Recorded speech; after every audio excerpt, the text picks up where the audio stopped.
Raid என்ற பெயரில் தேர்தல் பரப்புரை செய்ய விடாமல் வருமான வரித்துறை அதிகாரிகள் தம்மை சிறைப்பிடித்துள்ளதாக செல்வ பெருந்தகை புகார். தேர்தல் காலத்தின் இறுதி கட்டத்தில் எதிர்க்கட்சிகளை பணி செய்ய விடாமல் தடுக்கும் முயற்சி எனவும் கண்டனம்.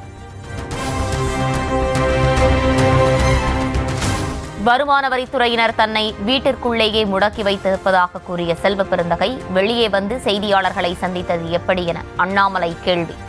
மொழிபெயர்ப்பில் சற்றும் தொடர்பில்லாமல் பேசிய செல்வ பெருந்தகையை தனது கூட்டத்திற்கு அனுமதிக்க கூடாது என ராகுல் உத்தரவிட்டிருப்பதாகவும் கிண்டல். சென்னை அயனாவரத்தில் பாஜக முன்னாள் மாநில தலைவர் அண்ணாமலை தேர்தல் பிரச்சாரம். சிங்கார சென்னையாக மாற்றப் போவதாக கூறி திமுக ஏமாற்றிக் கொண்டிருப்பதாக குற்றச்சாட்டு.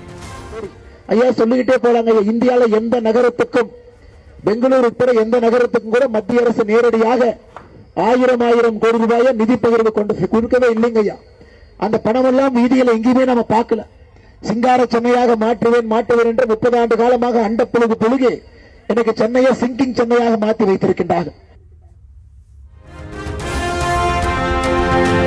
கமல்ஹாசன் பாடியுள்ள வெல்லும் படை இது என்ற பாடல் வெளியீடு. தமிழ்நாட்டின் வெற்றிக்கு கட்டியம் கூறும் திராவிட சங்கநாதம் என கமல் பெருமிதம்.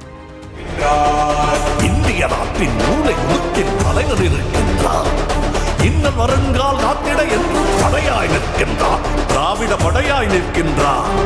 வெல்லும் படையிரு விலகிடு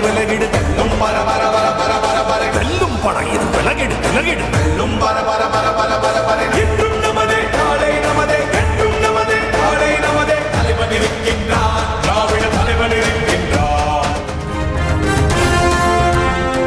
திருவாரூர் மாவட்டம் நன்னிலம் தொகுதியில் விடுதலை சிறுத்தைகள் கட்சி தலைவர் திருமாவளவன் பிரச்சாரம்.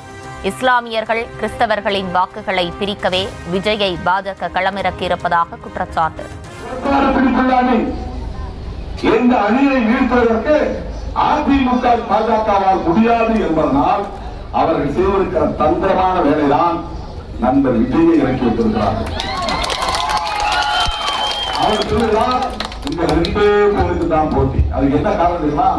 திமுகவை கடுமையாக எதிர்ப்பதன் மூலம் அவருடைய ரசிகர்கள் எல்லோரையும் திமுகவுக்கு எதிராக ஓட்டு போட வைப்பதுதான் அவருடைய நோக்கம்.